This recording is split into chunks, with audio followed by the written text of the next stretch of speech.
नमस्कार.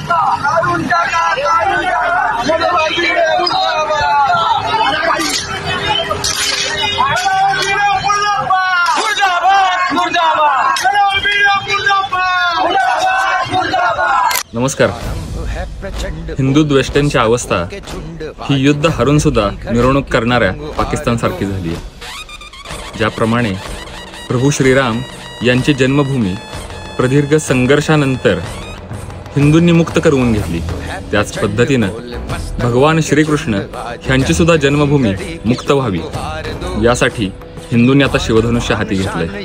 तसंच काशीचा श्री विश्वेश्वर मुक्त व्हावा यासाठीच प्रयत्न चालू आहे. तर त्याच अनुषंगानं 15 नोव्हेंबरला मुंबईमध्ये वरळी येथे श्रीकृष्ण जन्मभूमी संघर्ष न्यास यांच्या वतीनं श्री नारायण महायज्ञ याचं आयोजन केलं होतं.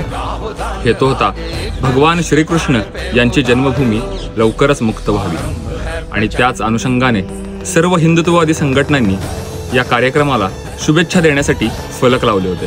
त्यामधलाच एक फलक होता आदरणीय श्री संभाजीराव भिडे गुरुजी यांचा. झालं तर मग ह्या धर्मद्रोह्यांना कारणच मिळालं कार्यक्रमाला विरोध करायचं. त्यातल्या 15-20 समाजकंटकांनी हा गुरुजींचा शुभेच्छांचा फलक फाडून टाकला, गुरुजींच्या विरोधात घोषणा दिल्या आणि बातमी पसरवली की भिडे गुरुजींचा कार्यक्रम उधळून लावला. पण मुळात ना तर या कार्यक्रमाचं आयोजन गुरुजींनी केलं होतं, ना गुरुजी तिथे उपस्थित होते. आणि यांचा हा सगळा पोरखेळ जो चालू होता तो गेटवरच चालू होता. शेवटी सरड्याची धाव ही कुंपणापर्यंतच असते, तशीच नक्षल पुरस्कृत वंचितची धाव सुद्धा ही गेटपर्यंतच होती. पूर्वीच्या काळी ज्यावेळी साधू संत महायज्ञ करायचे त्यावेळी या यज्ञामध्ये अडथळे आणायचं काम हे असुर राक्षसी शक्ती करत होत्या. आणि तेच त्यांचीच परंपरा आता हे वंचितवाले यांच्यासारखे समाजकंटक पुढे घेऊन चालले. पण ते विसरतायत की ज्यावेळी असे राक्षस यज्ञामध्ये अडथळे आणत होते त्यावेळी प्रभू श्रीरामचंद्र यांनी त्यांचं धनुष्य या राक्षसांच्या विरोधात उचललं होतं. आणि हिंदू हे सुद्धा प्रभू श्री रामचंद्र यांचेच भक्त आहेत.